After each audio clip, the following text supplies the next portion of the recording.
Actually ये एक hardware होता है जिसके थ्रू जो है ट्रांसलेशन करवाई जाती है लॉजिकल टू फिजिकल एड्रेसेस की। किस तरह से करवाई जाती है, यहाँ पे देखिए सीपीयू है, सीपीयू ने कोई लॉजिकल एड्रेस जो है वो जनरेट कर दिया 346। अब इसके अंदर क्या किया इन्होंने, हमने पीछे पढ़ा कि उसके अंदर बेस एड्रेस जो है हमने ऐड कर देना है। यहाँ पे बेस एड्रेस को रीलोकेशन रजिस्टर कहा जा रहा है, ठीक है। बेस रजिस्टर को रीलोकेशन रजिस्टर का नाम दिया जा रहा है, जहाँ जो प्रोसेस का स्टार्टिंग जो है आपको बताता है, ठीक है, उसको अंदर ऐड कर देना है। वो कितना है 14,000। लेट्स सपोज 14,000 कोई लोकेशन है, वहां से प्रोसेस जो है वो स्टार्ट हो रहा है, उसको हमने ऐड कर देना है लॉजिकल एड्रेस के अंदर जो कि सीपीयू ने जनरेट किया 346 के अंदर। तो ऐड करके ये क्या हो जाएगा 14,346। तो इस मेमोरी लोकेशन के ऊपर जो है इसको फिजिकल मेमोरी के अंदर रेफर किया जाएगा, ठीक है। तो इसका फिजिकल एड्रेस जो है वो ये वाली मेमोरी लोकेशन बन जाएगी। Routine is not loaded until it is called, ठीक है। रूटीन्स आपकी जो प्रोसेस जो प्रोग्राम्स हैं वो कह रहे हैं कि डायनामिक हम रीलोकेशन कर रहे हैं। डायनामिक रीलोकेशन का मतलब एट रन टाइम हम एट एग्जीक्यूशन टाइम जो है यहाँ पे रीलोकेशन रजिस्टर को यूज कर रहे हैं एड्रेस फाइंड करने के लिए, एड्रेस मैपिंग के लिए, ठीक है। तो जब तक उस रूटीन को कॉल नहीं किया जाएगा, उस प्रोसीजर को, उस पीस ऑफ कोड को जब तक कॉल नहीं किया जाएगा तब तक जो है ये रन नहीं होगा, क्योंकि डायनामिक है। रन टाइम पे जिस टाइम पे कॉल होगी उसी टाइम पे उसको जो है वो एग्जीक्यूट कर लिया जाएगा, उसका एड्रेस फाइंड कर लिया जाएगा। Better memory space utilisation, used unused routine is never loaded, ठीक है। इससे क्या है better utilisation of memory space. Means ऐसा नहीं है कि प्रोग्राम स्टार्ट करने से पहले सारा का सारा लोड करके रख लिया कि हमने इसको जो है चलाना है, इस तरह नहीं करा। रन टाइम पे जिसकी जरूरत होगी उसको जो है कॉल करके उसको यूज कर लिया जाएगा, ठीक है। तो इस तरह से ये जो अनयूज रूटीन है जिनको यूज ही नहीं करना उसको लोड भी नहीं करना पड़ता, तो मेमोरी जो है बड़ी अच्छी तरह से यूटिलाइज हो जाती है, ठीक है।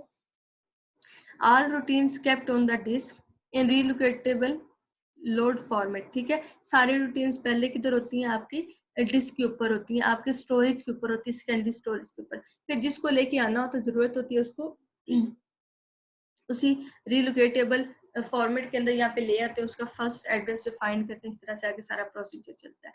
Useful when large amount of code are needed to handle infrequently occurring cases, ठीक है। ये तब जो है हमारे लिए सफिशिएंट होता है, बेनिफिशियल होता है, जब जो हमारे पास कोड ज्यादा है, हम सारा रैम में नहीं रख सकते, उसको हम जो है स्टोरेज पे रख देते हैं और फिर यहाँ पे लेके आते हैं जितना यूज करना होता है। No special support from the operating system is required, ठीक है। तो कोई खास इसमें ऑपरेटिंग सिस्टम का काम नहीं है, बस ये एक MMU यूनिट हार्डवेयर हम लोग यूज कर रहे हैं जिसके थ्रू हम जो है एड्रेस के अंदर रिलोकेटेबल रजिस्टर के एड्रेस जो है उसको ऐड कर देंगे और उससे जो है मैपिंग कर देंगे, ठीक है। implemented through a program design operating system can help by providing libraries to implement dynamic loading। अब डायनामिक लोडिंग के लिए क्या करेगा ऑपरेटिंग सिस्टम, जो क्योंकि डायनामिक लोडिंग है रन टाइम पे आप कर रहे हैं, तो उसी रन टाइम पे ही आपको लाइब्रेरीज देखनी होती हैं कि अप्रोप्रिएट कौन सी लाइब्रेरी यहाँ पे यूज हो सकती है। स्टैटिक कर रहे हैं तो हमें पता है हमारा ये वाला प्रोग्राम है, पहले से लोड कर दिया, उसकी जो लाइब्रेरीज है वो पहले से पता कर ली। लेकिन रन टाइम पे आपको क्या पता है कि किस पीस ऑफ कोड को रेफर किया जाएगा, तो रन टाइम पे ये डिसीजन करना होता है कि जिस कोड को रेफर किया जा रहा है उससे अप्रोप्रिएट लाइब्रेरीज जो है वो लोड की जाए,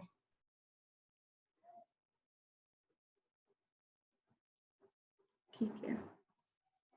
अब यहाँ पे डायनामिक लिंकिंग ही आगे जा रहा है। एक होती है स्टैटिक लिंकिंग, एक होती है डायनामिक लिंकिंग।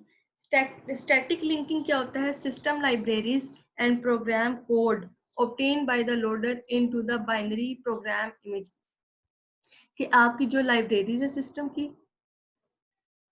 और जो कोड है जिसने एग्जीक्यूट होना है उसको पहले से ही कंबाइन कर लिया जाता है, ठीक है। क्योंकि हमें पहले से ही पता है कि कौन सा जो है किसके साथ यूज होना, उनको पहले से स्टैटिकली जो है वो हम जो है बाइंड करके रख देते हैं।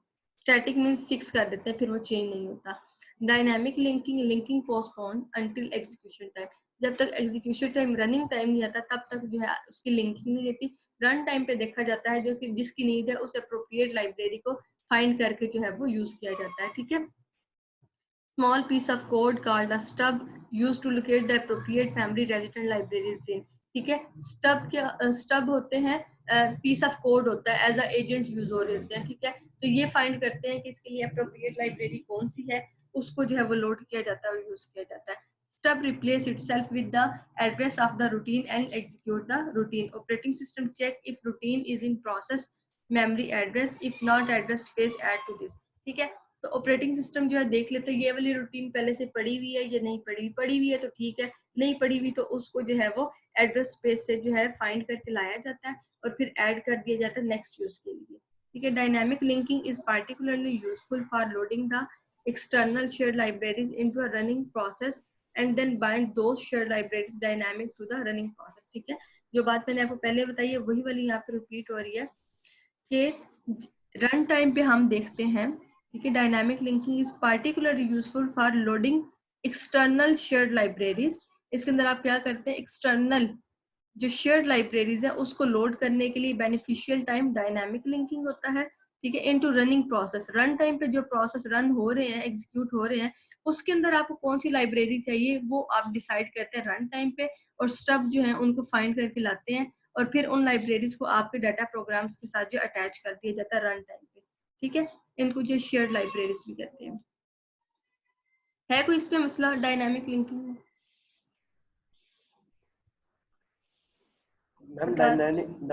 मैम ये डायनामिक लिंकिंग को एक बार रिपीट कर दें, यहाँ से थोड़ी समझ। अच्छा, दो चीजें हैं, एक होता है स्टैटिक, एक होता है डायनामिक। स्टैटिक लिंकिंग क्या है, जब आपने पहले से ही अपने प्रोग्राम कोड जो आपने एग्जीक्यूट करना है उसके साथ आपको पता है ये वाला मैंने एग्जीक्यूट करना है, आपने उसके साथ लाइब्रेरीज अटैच कर दी पहले, ठीक है, ये हो गया स्टैटिक, उसको पहले से ही बाइंड करके फिक्स कर दिया।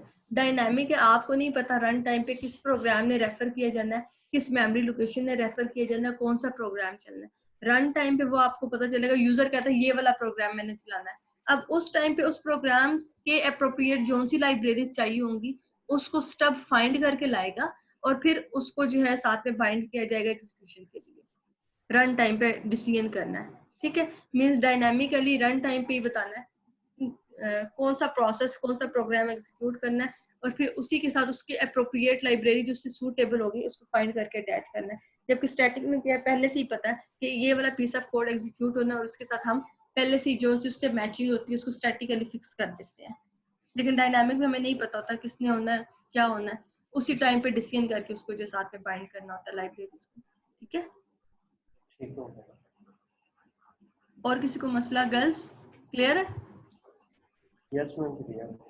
गर्ल्स भी जरा बता दें। नादिया और सायरा हैं, क्लियर है? जी मैम क्लियर है। अच्छा, अब हम पढ़ने जा रहे हैं स्वैपिंग। स्वैपिंग क्या होता है? स्वैप कर देना, किसी चीज को एक जगह से दूसरी जगह मैप कर देना, रिप्लेस कर देना, एक्सचेंज कर देना, ठीक है।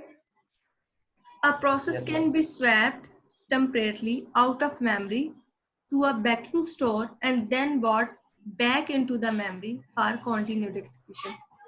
अब इसमें क्या हम कहते हैं, एक प्रोसेस है जिसको कभी हम मेन मेमोरी के अंदर लेके आते हैं एग्जीक्यूशन के लिए, कभी उसको जो है बैकिंग स्टोर जो भी आपका डिस्क पे यूज हो रहा है उसके अंदर वापस रख देते हैं, ठीक है। मतलब पहले हमने क्या किया, प्रोसेस अभी हमें जरूरत नहीं है, हमने उसको अपना स्टोरेज लोकेशन के ऊपर रख दिया, ठीक है, जो स्टोरेज लोकेशन था वहां पे रख दिया। फिर जब हमें उसकी जरूरत हुई उसको एग्जीक्यूट करना है, हम वहां से उसको उठा के फिजिकल मेमोरी मेन मेमोरी में ले आए। इसको हम क्या कहते हैं, रोल इन या स्वैप इन, कि हम उसको मेन मेमोरी के अंदर लेके आए, स्वैप इन किया, रोल इन किया। फिर जब हमें उसकी जरूरत नहीं थी, हमने कहा ठीक है ये एग्जीक्यूट हो गया, अब हमें इसकी जरूरत नहीं, इसकी जगह दूसरा लेके आना है, हमने क्या किया, उसको स्वैप आउट कर दिया या रोल आउट कर दिया और उसको वापस मेन मेमोरी से उठा के स्टोरेज लोकेशन जो भी आपकी है स्टोरेज मेमोरी उसके ऊपर रख दिया। तो इसको हम क्या कहते हैं, स्वैप इन, स्वैप आउट या रोल आउट या रोल इन, ठीक है। मेन मेमोरी के अंदर जब लेके आना तो रोल इन और स्वैप इन, और जब सेकेंडरी की तरफ लेके जाना है मींस मेन मेमोरी से निकाल देना है तो स्वैप आउट और रोल आउट, ठीक है। ये वाला प्रोसीजर इसको हम स्वैपिंग कहते हैं। बैकिंग स्टोर आपका कोई भी हो सकता है, ठीक है, जहाँ पे आप अपना जो डाटा रख सकते हैं, कोई लार्ज डिस्क, कोई हार्ड डिस्क, कुछ भी आप ले सकते हैं। और रोल इन और रोल आउट मैंने आपको बता दिया क्या होता है, ठीक है। Major part of swap time is transfer time. Total transfer time is directly proportional to the amount of memory swap. अब वो कहते हैं कि स्वैपिंग टाइम जो है होता है उसका मेजर जो पार्ट है वो है ट्रांसफर टाइम, कि एक डाटा पार्ट को एक जगह से दूसरी जगह ट्रांसफर करने के लिए कितना टाइम लग रहा है।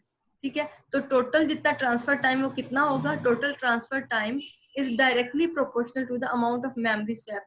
तो आप कितनी मेमोरी स्वैप कर रहे हैं, थोड़ी कर रहे हैं, ज्यादा कर रहे हैं, उसी से डायरेक्टली प्रोपोर्शनेट होगा आपका ट्रांसफर टाइम। ठीक है, अगर आप बहुत ज्यादा डाटा स्वैप कर रहे हैं तो उसके लिए ज्यादा टाइम लगेगा, अगर थोड़ा डाटा स्वैप कर रहे हैं तो उसके लिए थोड़ा टाइम लगेगा। कम ठीक है, टाइम लगेगा। system maintains a ready queue of ready to run processes which have a memory image on the disk। ठीक है, तो ये बात पहले भी हो चुकी है। तो सिस्टम के अंदर क्या होता है, रेडी क्यू होता है। रेडी क्यू के अंदर प्रोसेस जो है वो रेडी बैठे होते हैं कि उनको जो है वो सीपीयू असाइन और वो अपनी एग्जीक्यूशन स्टार्ट करें। ठीक है, अच्छा, does the swap out process needs to swap back into the same physical address।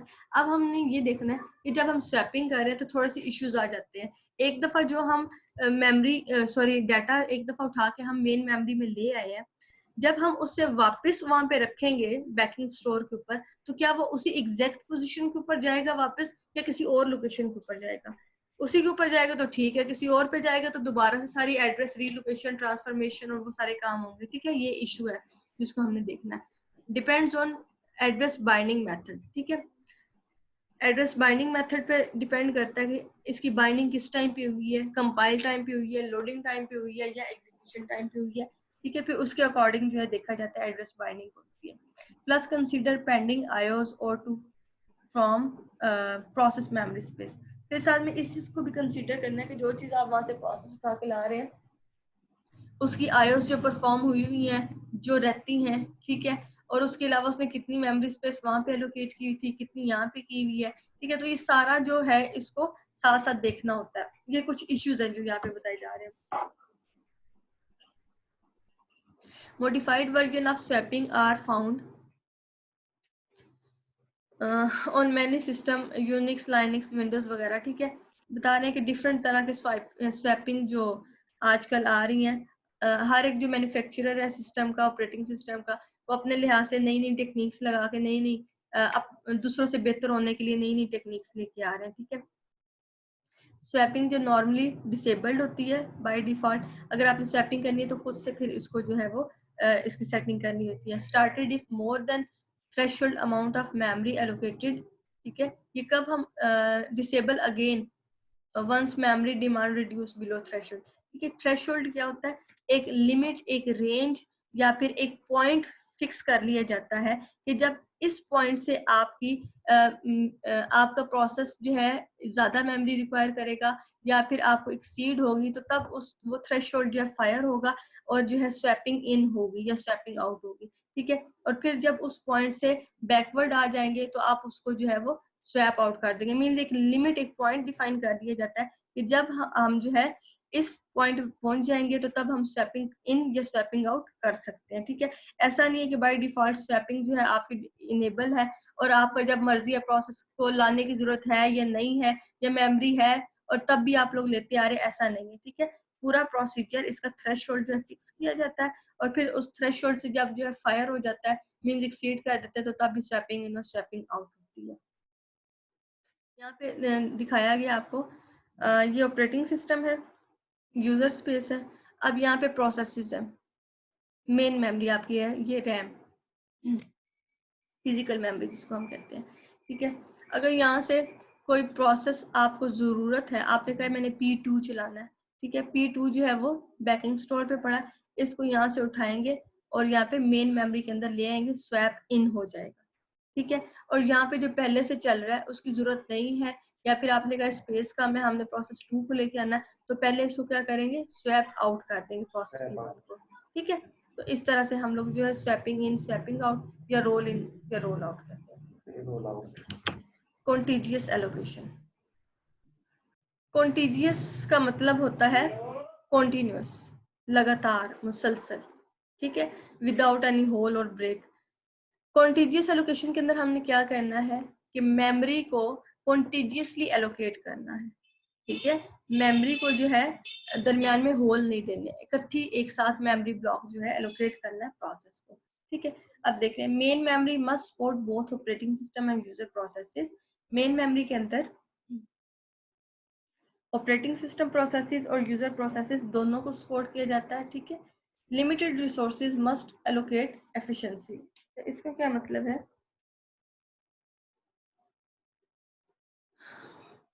अब हम देखते हैं कि सिस्टम के अंदर जो है लिमिटेड रिसोर्सेज है, ठीक है। ऐसा भी नहीं है कि बहुत ज़्यादा मेमोरी पड़ी हुई है, सारे आते जाए और लेते जाए, ठीक है। लिमिटेड होते हैं सारे रिसोर्सेज, मेमोरी भी और बाकी सारे भी। मस्ट एलोकेट एफिशिएंटली, तो उनको जब एलोकेट करवाना है यूजर को तो एफिशिएंटली एलोकेट करवाना है, इस तरह से एलोकेट करवाना है कि सबकी बारी भी आ जाए, ठीक है, कोई स्टारवेशन वगैरह भी ना हो और सबको जो है वो बैलेंस पे रह के असाइन हो जाए। Contiguous allocation is one early method, ठीक है, पहले ये ज्यादा यूज होता था, अब इतना यूज नहीं होता, लेकिन अभी भी यूज होता है कॉन्टिजियस मेथड, बिल्कुल जो है ऑब्सोलीट नहीं हुआ। Main memory usually into two partition, main memory जो है उसको टू पार्टीशन के अंदर डिवाइड किया जाता है। Resident operating system, resident operating system usually held in low memory with interrupt handler, एक पार्टीशनिंग जहाँ पे आपका ऑपरेटिंग सिस्टम होता है मेमोरी के अंदर, ठीक है, जहाँ पे जो है ये लोअर पार्ट होता है, ठीक है, जहाँ पे जो है मेमोरी ऑपरेटिंग सिस्टम उसका इंटरप्ट हैंडलर और उसकी सारी रूटीन्स पड़ी हुई होती हैं। User processes then held in a higher memory, और जो अपर साइड होती है मेमोरी की वहाँ पे यूजर प्रोसेसेस पड़े होते हैं, each process contained in single contiguous section of memory, तो जो भी यूजर प्रोसेस है उसको एक कॉन्टिजियस ब्लॉक ऑफ मेमोरी दिया जाता है उसके अंदर रखने के लिए, ठीक है। एक जो है वो कॉन्टिन्यूस ब्लॉक होता है जिसके अंदर एक प्रोसेस, दूसरा जो है उसके अंदर दूसरा प्रोसेस, तीसरा जो उसके अंदर तीसरा प्रोसेस रखा जाता है, ठीक है। तो इसको जो कॉन्टिजियस मेमोरी एलोकेशन कहते हैं कि एक साथ जो है वो मेमोरी एलोकेट करना प्रोसेसेस को। relocation register used to protect user processes from each other and from changing operating system code and data, ठीक है। यहाँ पे फिर आगे जो ये दिखा रहे हैं कि रीलोकेटेबल रजिस्टर, जो हमने पहले देखा जिसको हम बेस रजिस्टर भी कह रहे थे, उसी को यहाँ पे यूज किया गया है इस चीज को इंश्योर करने के लिए, यहाँ पे प्रोटेक्ट करने के लिए कि कोई यूजर प्रोग्राम या कोई दूसरे जो है किसी भी दूसरे यूजर प्रोग्राम को या ऑपरेटिंग सिस्टम को डिस्टर्ब ना करे, उसको मॉडिफाई ना करे, ठीक है, हर कोई अपना अपना काम करे, तो उसके लिए भी यहाँ पे रीलोकेटेबल रजिस्टर किया है। Base register contain value of smallest physical address, ठीक है, जो भी प्रोसेस का स्मॉलेस्ट फिजिकल एड्रेस जो कि बेस एड्रेस पहला एड्रेस होता है, ठीक है, जहाँ पे प्रोसेस स्टार्ट हो रहा है, वो वाला कंटेन किया होता है। Limit register contain range of the logical addresses, ठीक है। ये अब क्या कर रहा है, बेस एड्रेस तो हो गया पहला एड्रेस, और लिमिट रजिस्टर हो गया जहां तक उसकी लिमिट होगी कि उसका साइज 200 है या 300 है, कितना है, ठीक है। Each logical address must be less than the limit register, तो यहाँ पे एड्रेस जो है वो विद इन अ बाउंड होना चाहिए, लिमिट रजिस्टर जितना है उस जितना ही उससे लेस होना चाहिए, लिमिट को क्रॉस नहीं करना चाहिए, ठीक है। MMU maps logical address dynamically,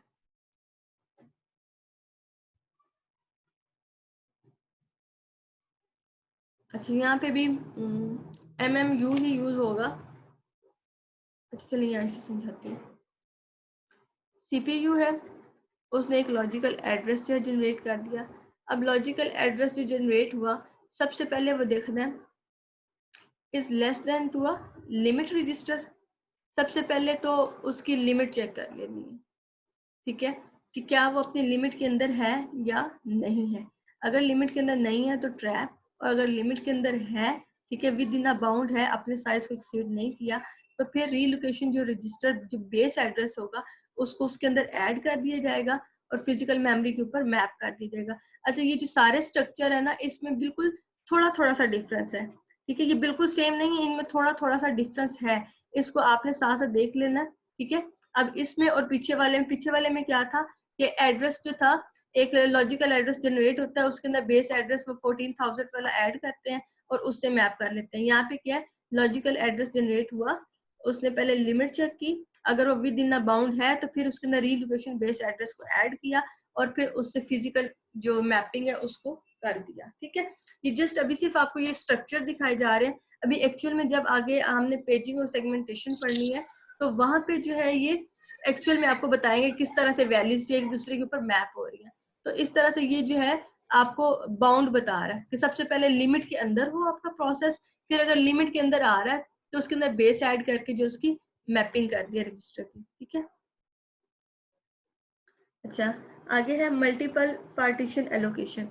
वहाँ पे क्या थी, कॉन्टिजियस एलोकेशन हम पढ़ रहे थे कि एक साथ ही जो है ब्लॉक सारे असाइन होते हैं, ठीक है। एक ही ब्लॉक ऑफ मेमोरी एक प्रोसेस को असाइन होता है, कॉन्टिजियस इकट्ठा, फिर दूसरा ब्लॉक दूसरे को असाइन होता है, ठीक है। एक प्रोसेस के मेमोरी ब्लॉक के अंदर कोई होल, कोई ब्रेक नहीं होना चाहिए कि पहला आधा पार्ट यहाँ रख दिया, आधा पार्ट यहाँ रख दिया, नो, ठीक है। मल्टीपल पार्टीशन में क्या है, मल्टीपल पार्टीशन एलोकेशन में हम देखते हैं degree of multi programming limited by the number of partition. अच्छा, डिग्री ऑफ मल्टी प्रोग्रामिंग क्या होता है, ये टर्म तो पढ़ाई हुई है आपको, मल्टी प्रोग्रामिंग क्या होता है और डिग्री ऑफ मल्टी प्रोग्रामिंग क्या होता है, जरा सोच लें, बता दें मुझे जल्दी से जरा। मैम मल्टी प्रोग्रामिंग में तो हमारे पास मल्टीपल जो प्रोग्राम्स होते हैं वो रन कर लोड तो हो जाते हैं, लेकिन एग्जीक्यूट एक ही होता है उसमें। और degree of multi programming, I think ये प्रोसेस को शो करता है कि कितने हमारे प्रोसेस हैं वो एग्जीक्यूट हो रहे हैं। एग्जीक्यूट नहीं, डिग्री ऑफ मल्टी प्रोग्रामिंग कि मेन मेमोरी के अंदर कितने प्रोग्राम पड़े हुए हैं, एग्जीक्यूट तो एक ही होगा, ठीक है। वो लॉन्ग टर्म स्केजुलर जो होता है, जो हमारी वहां से स्टोरेज से उठा के मेन मेमोरी के अंदर लेके आता है प्रोसेसेस, वहां पे मैंने आपको बताया था। Yes ma'am. अच्छा, तो यहाँ पे ये कह रहे हैं डिग्री ऑफ मल्टी प्रोग्रामिंग कि कितने नंबर ऑफ प्रोग्राम आपने मेन मेमोरी के अंदर रखने हैं is limited by number of partition. जितने नंबर ऑफ पार्टीशन होंगे उतने ही आप जो है यहाँ पे प्रोग्राम रख सकते हैं, ठीक है। Variable partition size for efficiency, size to a given process need. अच्छा, वहां पे हमने क्या कहा था कॉन्टिजियस के अंदर कि हमने एक फिक्स ब्लॉक दे देना है जिसके दरमियान में कोई होल, कोई ब्रेक नहीं होगा, ठीक है। यहाँ पे क्या हम कह रहे हैं, यहाँ पे हम कह रहे हैं वेरिएबल पार्टीशन, ठीक है, डिफरेंट साइज की पार्टीशन देनी है, जितनी प्रोसेस की नीड होगी उसके अकॉर्डिंग उसको मेमोरी देनी है। ये नहीं है कोई अगर जो है 5 KB का लेना चाहता है और हमने 10 KB की उनको दे देनी है, नो, ठीक है। प्रोसेस को अगर 2 KB की जरूरत है तो 2 KB दे, 5 KB की जरूरत है तो जितनी प्रोसेस की नीड है मेमोरी की उसको उतनी जो है वो मेमोरी एलोकेट करें, ठीक है। ये वेरिएबल पार्टीशन है। होल क्या है, block of available memory, hole of various size are scattered throughout the memory. यहाँ पे होल किसको कहा जा रहा है, आपके ब्लॉक ऑफ मेमोरी को, एक जो ब्लॉक ऑफ मेमोरी होगा उसको हम होल कहेंगे, ठीक है। एक होल, एक ब्लॉक ऑफ मेमोरी को। Hole of various size are scattered, ठीक है, डिफरेंट साइज के जो है होल होंगे और सारी मेमोरी के अंदर फैले होंगे। जबकि कॉन्टिजियस के अंदर क्या थे, वहां पे सारे जो है प्रोसेस को एक जो ब्लॉक ऑफ मेमोरी वो दिया जाता है, ठीक है। और होल के अंदर क्या है, इनका डिफरेंट साइज होगा और वो मेमोरी के अंदर कोई कहाँ पे पड़ा होगा, कोई कहाँ पे पड़ा होगा, ठीक है। मींस प्रोसेस का कुछ पार्ट जो किसी पार्टीशन में है, कुछ कहीं पे है, इस तरह से। अभी हम इसको आगे देखते हैं साथ में। When a process arrive it is allocated memory from a hole large enough to accommodate it. एक प्रोसेस आया, उसे मेमोरी की जरूरत थी, तो उसको क्या किया, जो उस प्रोसेस की नीड के according is a big enough hole होगा जो उसकी नीड को अकोमोडेट कर सकेगा, वो उस प्रोसेस को मेमोरी एलोकेट कर दी, वो वाला होल जो है उसको एलोकेट हमने कर दिया, ठीक है। Process exiting free it's partition, adjacent free partition combined, ठीक है। प्रोसेस जो है जब एग्जिट करेगा तो अपनी जो उसकी पार्टीशन जो उसको दी होगी, जिसको होल दिया होगा उसको फ्री कर देगा, और उस फ्री पार्टीशन को जो है हम उसके बाकी सारी जो फ्री पार्टीशन होंगी उसको सब मिला के जो है मेमोरी रख देंगे कि ये अनयूज्ड है, अब जो नेक्स्ट आएगा उसको एलोकेट कर दी जाएगी, ठीक है।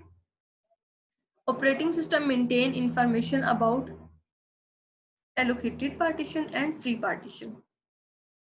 ऑपरेटिंग सिस्टम के पास पूरा रिकॉर्ड होगा कौन सी पार्टीशन जो है ये एलोकेटेड है, किस प्रोसेस के पास है, कितने टाइम के लिए, कौन सा जो है वो फ्री पार्टीशन हो गया, ठीक है। ये सारा रिकॉर्ड जो है वो रखा हुआ होता है। अब यहाँ पे देखें, ये ऑपरेटिंग सिस्टम में कोई प्रोसेस 5 पड़ा, 8 पड़ा, 2 पड़ा, यहाँ पे फिर जो है कोई प्रोसेस 5 पड़ा, यहाँ पे 2 पड़ा, ये क्या है 8 वाला जो है वो चला गया, वो स्पेस जो फ्री हो गई है, इसकी जगह अब 9 आया। 9 को जो है पूरे की जरूरत नहीं थी 8 वाले को, 8 वाले की थोड़ी मेमोरी की जरूरत थी, उसको उतना ब्लॉक असाइन कर दिया, बाकी जो है फ्री मेमोरी पड़ी हुई है, ठीक है। फिर उसके बाद कोई 10 प्रोसेस आया, उसको फिर थोड़ी सी मेमोरी की जरूरत थी, वो उसको दे दिया, अभी भी ये खाली पड़ी हुई है, ठीक है। तो इस तरह से कौन सी एलोकेट हो रही है, कौन सी फ्री पड़ी हुई है, सब कुछ बैलेंस पे रखा जाता है रिकॉर्ड पे। अच्छा, अब जो एलोकेशन करनी है, पार्टीशंस को जो एलोकेशन करनी है, प्रोसेस आया, उसको जो है कौन सी मेमोरी उसके लिए सूटेबल है, कौन सी नहीं है, कितनी देनी है, उसको यहाँ पे 3 टेक्निक्स बताई गई हैं उसको देने के लिए। अच्छा, यहाँ पे 3 हमें बताए गए हैं, first fit, best fit and worst fit. ये तीनों क्या है कि आपका प्रोसेस किस मेमोरी लोकेशन के अंदर जो है करेक्टली फिट हो सकता है, ये हमने देखना है, ठीक है, कि कौन सा होल जो है असाइन किया जाए जो कि सूटेबल होगा। How to satisfy a request of size n from a list of free holes. List of free holes पड़ी हुई है सिस्टम के अंदर, मेमोरी के होल्स पड़े हुए हैं, उसमें से कौन सा आपके प्रोसेस को एलोकेट करना है वो हमने देखना है। First fit, allocate the first hole that is big enough. Process आया, देखा कि जोन सा जो है पहला होल आपको मिल रहा है जो आपके प्रोसेस की नीड को सेटिस्फाई कर सकते हैं, जो उसकी मेमोरी को फुलफिल कर सकते हैं, मेमोरी नीड को, वो फर्स्ट वाला उठा के दे दिया, जो भी पहला आपको मिला कि इसके अंदर वो प्रोसेस आ सकता है वो उठा के दे दिया। Best fit, allocate the smallest hole that is big enough. इसका क्या मतलब है कि बेस्ट फिट है, सर्च किया जाएगा, जितने भी फ्री होल पड़े हुए उनमें से सर्च किया जाएगा, must search entire list unless ordered bye size. अच्छा, आपकी अगर जो है लिस्ट अनऑर्डर्ड पड़ी हुई है, ऑर्डरिंग के लिहाज से नहीं पड़ी हुई कि सबसे स्मॉल होल फिर उससे बड़ा नहीं पड़ी हुई, अनऑर्डर्ड पड़े हुए हैं, तो सारी लिस्ट में से आप सर्च करेंगे, आप देखेंगे कि जो सा स्मॉलेस्ट होल होगा, लेकिन वो इतना स्मॉलेस्ट हो दैट इज बिग इनफ कि उसकी नीड को पूरा कर सके, ठीक है। यहाँ पे क्या था, सिर्फ बिग इनफ उन्होंने देखा था फर्स्ट होल, चाहे वो बहुत बड़ा है चाहे वो जितना भी है, बस उन्होंने कहा है कि उसकी नीड पूरी इसमें हो सकती है, बाकी मेमोरी चाहे जाया हो रही है जो हो रही है कोई फर्क नहीं पड़ता, दे दिया। बेस्ट फिट, उन्होंने सर्च किया पूरी लिस्ट में से, उस नीड के अकॉर्डिंग देखा कि उस नीड को पूरा भी कर रहा है और स्मॉलेस्ट इनफ कि जहाँ पे मेमोरी भी जाया नहीं हो।